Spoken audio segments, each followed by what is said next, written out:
Ey talibi şifa! Bu vereceğim macun öksürüğü olan kardeşlerim için.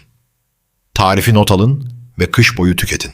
Bir yemek kaşığı, bal, bir çay kaşığı, hatmi çiçeği tozu, bir çay kaşığı, zencefil, bir çay kaşığı, tarçın, bir çay kaşığı, karabiber, bir çay kaşığı, keçi boynuzu, özü, bir çay kaşığı, pekmez. Hazırlanışı: bal ve pekmezi küçük bir kapta karıştır.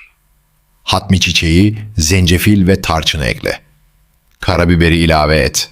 Keçi boynuzu, özünü kat. Karışımı iyice karıştırarak koyu macun kıvamına getir. Sabah ve akşam bir çay kaşığı alınır, macun boğazı yumuşatır. Balgamı azaltmaya yardımcı olur.